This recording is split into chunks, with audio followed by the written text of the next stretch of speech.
फिन आरोबाव हाबा जाखानाय आइजो गोमादों। बेबाराव सासेल' नङा, खेबसेनो सानै आइजो गोमादों। फागुनि बसुमतारी आरो सुकुश्री बसुमतारी मुंनि सानै आइजो गोमादों। आथिखालाव हाबा जानाय आइजोफोरखौ गोबां गोमानाय जाथायखौ जों खोनानो मोनो। थिग बेबादिनो आरोबाव हाबा जानाय आइजो गोमादों।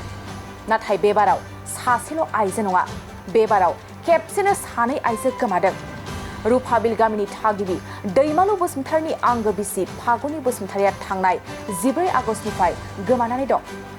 दैमालु बसुमतारीया फोरमायनाय बादिब्ला फागुनि बसुमतारीया गावनि नखरनि आलासिखौ गारि गाखोनो दोनलांनो होननानै थांदोंमोन आरो बेनिफ्रायनो दिनैसिमबो न'आव फैफिनाखै होनना फोरमायदों।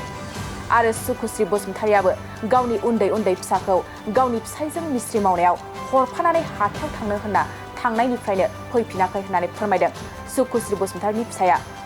बेनिखायनो फागुनि बसुमतारी आरो सुकुश्री बसुमतारीखौ बहाबाफोर नुसनबायोब्ला न' फारसे फैफिनहोनो थाखाय खावलायहरदों न'खरनि सोद्रोमाफ्रा। माने बिदिनो मा होनो न'आवथ' जेबो दावराव दावसि जायाखैमोन। ओमफ्राय बिदिनो गावनि बिनानाव आलासि फैदोंमोन। बे आलासिखौ दोननो थांनायावनो गारिसिम दोनलांनो होननानै थांनाय मानसियानो दासिमबो गैया। खै थारिखआवमोन? 14 आगस्त। ओमफ्राय नोंनि हिन्जाव नामा मा नाम? फागुनि बसुमतारी। नोंनिया? आंना दैमालु बसुमतारी। मा गामि? गामि रुपाजुलि। थाना?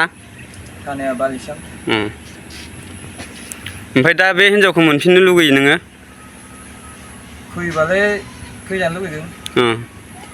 ओमफ्राय दा गावसो फैगोन ना फैया। जेरावखि थाया माने फैथारनानै माने फैथारनांगोन आरो ना। नोंथ' हास्थायो। बेनोमोन आरो ना। आरो बिथांनाबो आंजों लोगोसे थांफादों। नोंनिया मा नाम? बिपिन बसुमतारी। नोंनिया मा खाहानि जादों?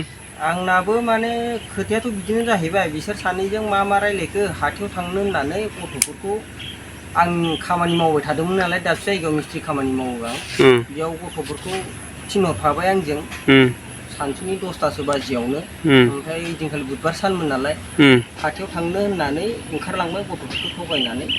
बिनिफ्रायनो दासिमबो न'आव फैयाखै। गथ'फोरबो सानै दं नै। रानिमोनखौथ' बिदिनो होनलांदों रानि। मा होनलाङा आइया? ओरैनो हरलाय रानि। आइया थाथै लाबोनो होनदोंमोन ना?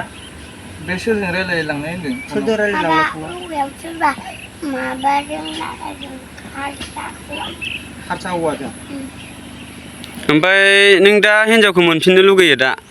हिन्जावखौथ' फैफिनबाथ' लाखिनांगोन। नांखागोन आरो गथ' गथाय दं नै न'खराव प्रब्लेम जायो। मावनो दांनो न'खर सलायनो दा गथ' सानैखौ आं माजों फेदेरगोन? मा खालामगोन, मा जाहोगोन? गामि गंसेनिनोखा दा ना? गामि गंसेनिनो जोङो। रुपाजुलि गामिनिनो। दे बेनो दा। नोंथांमोना सुलुखौ मोजाङै फोरमायनानै बहाबाफोर नुबाय बायोबा खबर हरबानो जाबाय। होमबालाय रायजोफोर नोंथांमोना बिसोरखौ नुखाबायानो बेसेबा माबा खैफोदाव गोलैना दङ। अननानै जेरावखि थाया मानो बिसोर सानैया मा नाम होन्दोंमोन हिन्जावनि नामा नोंनिया? फागुनिजों ओमफ्राय सुकुश्रीजों बिसोर सानैखौ नुयोबा जेरावखि थाया मानो बिसोरखौ न'सिम फैफिननो गोख्रैनो खावलायहरनाय आरो ना।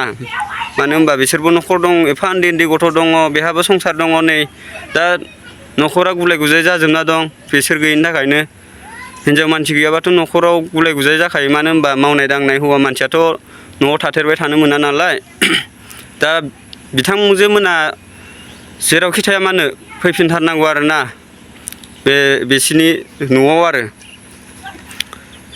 नोंथांमोना माने जेरावखि थाया मानो फैनांगौ। ओमफ्राय आरो रायजो राजाफ्रा जेरावखि नुवा माने हमनानै बिसोरखौ थिनहरनांगौ आरो ना। एसेनोसै।